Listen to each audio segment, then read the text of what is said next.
பாடல் இசை கேட்குதிருந்தாதலா பாடல் நோய் தீர்க்கும் மருந்தாதலா. இவர்தான் பாடகர் மாரிமுத்து ஐயா. மஸ்கெலியா பகுதியில வாழும் இவருக்கு சின்ன வயசுல இருந்தே பாடல் பாடுறதுன்னா ரொம்ப பிடிக்கும்.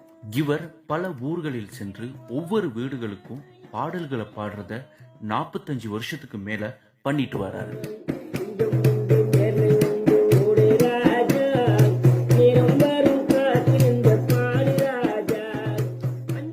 அந்த நேரம் கண் பார்வை ரெண்டுமே நமக்கு இல்லை. 12 வயசுக்கு பிற்பாடு தான் நமக்கு அந்த கண் பார்வை கொஞ்சம் தெரிய துவங்கினது. படிப்பு இல்லைங்க. யார் வீட்டிலாவது ரேடியோ அறிஞ்சிருந்தோம்னா அவங்க வீட்டில் தான் அந்த ரேடியோ நான் கேட்கறது உண்டு.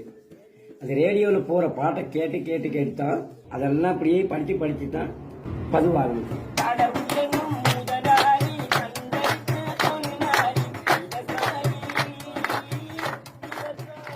7வது நேரத்தில் வந்து இந்த களைத்தான் உங்களுக்கு சோறு போடும் அப்படின்னு சொல்லி எங்களோட அம்மா எனக்கு சொன்ன வார்த்தை. அதே மாதிரி இன்னைக்கு எனக்கு களைத்தான் சாப்பாடு போடுது. இந்த ஒரு வீட்டுகளில் சண்டை ஒன்று வந்துக்கிட்டு இருக்கு.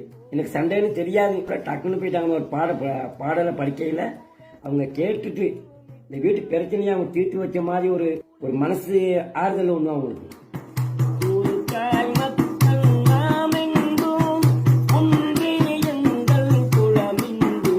அவங்க போயிட்டு ஒரு பாடலை படித்தா அந்த இடத்துல வந்து அவ்வளோ பேர் வந்து அங்கிள் வந்துட்டாரு, தாத்தா வந்துட்டாரு, மாமா வந்துட்டாரு அப்படின்னு சொல்லக்குள்ள நமக்கு அந்த ரூபமாக இருந்தாலும் ஒரு வேதனையாக இருந்தாலும் அவ்வளோ மனசு நிறைவேற்றி ஆகுங்க.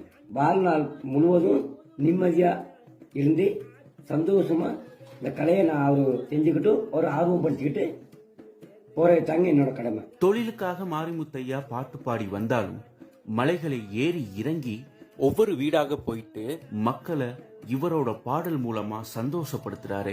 இவர் ஒரு மகா கலைஞர் தாங்க.